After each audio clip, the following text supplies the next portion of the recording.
morning, Endeavour. Although there's probably little doubt who that was for, we hope CJ enjoyed the music this morning. Good morning, Houston, and thank you for the music. No problem.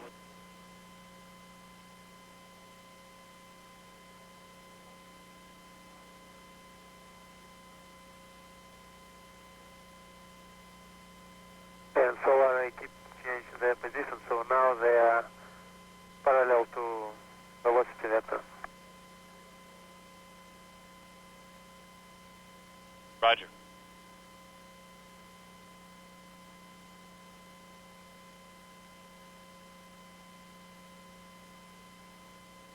And this is Mission Control. The flight controllers here have rotated the cameras around now so as to have a more inclusive view of the entire stack of the Zarya and the Unity modules, as well as the solar panels, so that the effect of the reaction control system jet firings on those stack, on the entire stack, can be observed.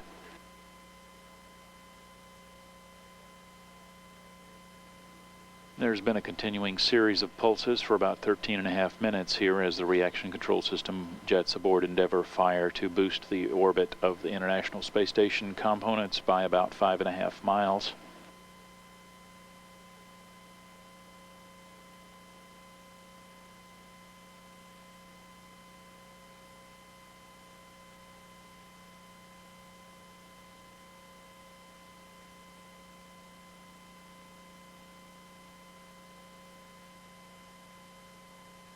Bob, all we're seeing is the tip of one solar array, and it's very repetitive, but easily visible movement.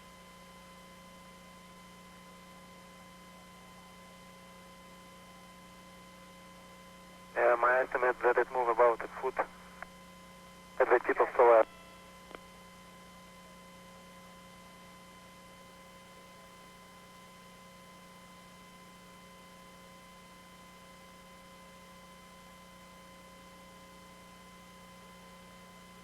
This is Mission Control looking at the back end of the Zarya module there as it moves up and down in response to the reaction control system firings of Endeavour's jets. Sergei Krikalev on board Endeavour reported that the entire stack appears to be deflecting about 1 foot as a result of the jet firings. Rick, you were the choreographer of sorts yesterday during that more than 7-hour spacewalk. How difficult was that for you to be the eyes and ears of the astronauts during that spacewalk? Well, it was a little challenging at times. I'd start off by saying that we've been training for that spacewalk for more than 2 years. So I was very familiar with every step of the procedures. What made it different was, as you probably picked up on, is we had to make some changes on the fly and incorporate some inspections of the FGB Toru antennas, and we were also able to get ahead and do some VVA2 tasks. So that was quite a challenge to make sure that we hadn't left anything out and that we carefully inventoried all the tools and got everything handled. Rick, you said you were the eyes, or I said you were the eyes and ears, and Nancy, in the meantime, was sort of the arm. You operated the robotic arm. How difficult was that operation? Well, again, like Rick said, we've been training for this for a long time, and interestingly enough, real life turned out to be simpler than in training. We had some limitations in our water tank where we never could train with it, where we could look out the windows and actually see the arm. We had to train with it in a completely different configuration, kind of lying on its side in the pool. So we were remarking several times during the EVA yesterday how much easier it was in real life. About the only challenge was as we went into the dark periods, it was sometimes difficult to keep track of the distances between the arm or the crew member on the end of the arm, and so we were having them make distance calls constantly throughout the EVA. Bob, what lies ahead in this mission in terms of difficulty? Well, before I answer that, Lisa, I'd like to say these two are shortchanging themselves when they said it was easy. Jim and Jerry and Nancy and Rick made it look easy, but it's only because of the large amount of effort they put into it ahead of time. They did a super job.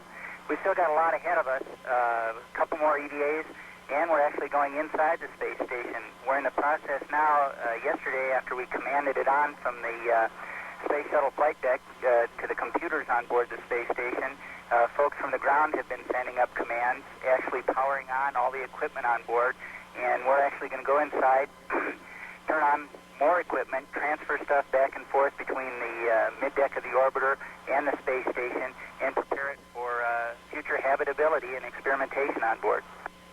How hard is it to maneuver something as large as Zarya with that arm? It's probably not so difficult as it is maybe time-consuming.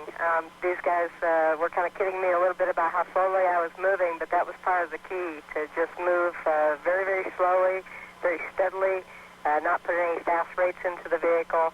And so it's more a fine control as you're moving on the end of the arm, and also to ensure that the alignment was just right within a fairly limited envelope in order to mate properly.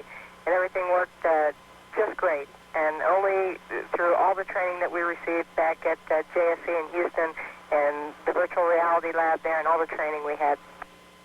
Were you uneasy? Were you uneasy before you really got going?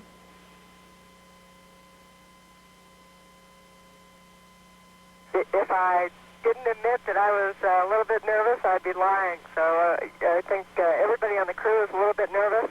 And that's probably pretty good, too, because that just makes us all the more cautious. How are you feeling at the moment? Any of you? We're feeling outstanding. We still got a lot ahead of us, but it really feels good to have everything we need for mission success under our belt. It's really been an outstanding flight. If you could have seen us on the flight deck after the rendezvous, when we successfully grabbed Zarya, it was just a lot of big hugs and smiles up here, believe me. Rick Sturckow, you've, of course, been involved a lot in the EVA work and did EVA training of your own. How dangerous do you regard the spacewalks as being?